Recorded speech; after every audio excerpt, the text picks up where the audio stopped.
नमस्कार, आप देख रहे हैं द वंदे भारत। दुनिया में सबसे ज्यादा प्राकृतिक आपदाएं झेलने के मामले में अमेरिका और चीन के बाद हम तीसरे नंबर पर हैं। साल 2000 से साल 2019 तक 19 सालों में भारत में 321 प्राकृतिक आपदाएं आई, जिनमें 79,732 लोगों की जान चली गई। इतना ही नहीं, इन आपदाओं ने देश में 108 करोड़ से ज्यादा लोगों पर किसी न किसी तरह से प्रभावित भी किया। UN office for disaster risk reduction की रिपोर्ट बताती है कि साल 2000 से लेकर 2019 के बीच दुनिया भर में 7,348 प्राकृतिक आपदाएं आई, जिसमें 12 लाख से ज्यादा लोगों की मौत हुई। इन आपदाओं की वजह से 200 लाख करोड़ रुपए से ज्यादा का आर्थिक नुकसान भी झेलना पड़ा है।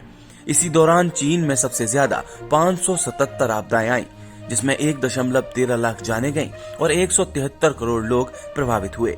दूसरे नंबर पर अमेरिका रहा, जहां 467 आपदाओं की वजह से 11 करोड़ लोगों पर असर पड़ा। हालांकि आपदाओं से अमेरिका में कितनी मौतें हुई, इसकी जानकारी रिपोर्ट में नहीं है। इन प्राकृतिक आपदाओं की बात इसलिए क्योंकि रविवार की सुबह उत्तराखंड के लिए 7 साल बाद फिर तबाही लेकर आई थी। इसकी तुलना 2013 में आई त्रासदी से भी हो रही है। उस समय उत्तराखंड में भारी बारिश और बाढ़ की वजह से 6,000 से ज्यादा लोगों की जान गई थी। हालांकि सरकारी आंकड़ों में मौतों का आंकड़ा सिर्फ 100 था। और अब बात करते हैं 16 साल पहले आई सुनामी, यानी 21वीं सदी की सबसे जानलेवा आपदा।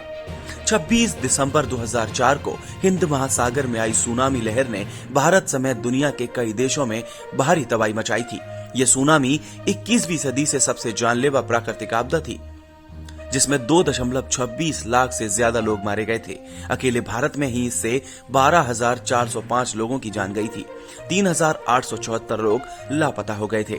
हिंद महासागर में आए 9.1 तीव्रता वाले भूकंप के बाद आई सुनामी से समंदर में 65 फीट ऊंची लहरें उठी थी। सुनामी से सबसे ज्यादा नुकसान इंडोनेशिया में हुआ था, जहां 1.28 लाख से ज्यादा लोग मारे गए थे। उसके बाद श्रीलंका था, जहां 23,231 लोगों की जान गई थी। तीसरे नंबर पर भारत था। सुनामी के बाद सबसे ज्यादा जानें 2010 में हेती में आए भूकंप में गई थी। इस भूकंप में 2.22 लाख से ज्यादा लोग मारे गए थे। रिक्टर पैमाने पर इस भूकंप की तीव्रता 7 आंकी गई थी। तीसरी सबसे जानलेवा आपदा 2008 में म्यांमार में आई। उस समय यहाँ नरगिस तूफान आया था, जिसमें 1.38 लाख से ज्यादा लोगों की मौत हुई थी। लेकिन सबसे बड़ा सवाल उठता है कि ये आपदाएं क्यों आई। अक्सर होने वाली ऐसी आपदाओं को प्राकृतिक बता दिया जाता है, लेकिन असल में ये इंसानों की पैदा की गई आपदाएं होती हैं। उत्तराखंड के चमोली में भी जो अभी त्रासदी हुई, उसके पीछे भी पावर प्रोजेक्ट को वजह बताया जा रहा है।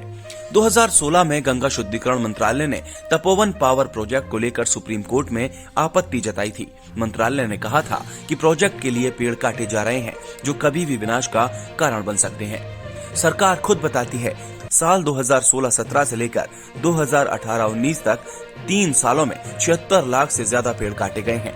इतना ही नहीं, पेड़ काटने का सिलसिला बढ़ता ही जा रहा है। 2016-17 में जहां देश भर में 17.31 लाख पेड़ काटे गए थे, तो वहीं 2018-19 में 30 लाख पेड़ काटे गए हैं। देश दुनिया की और भी खबरों के लिए देखते रहिए द वंदे भारत।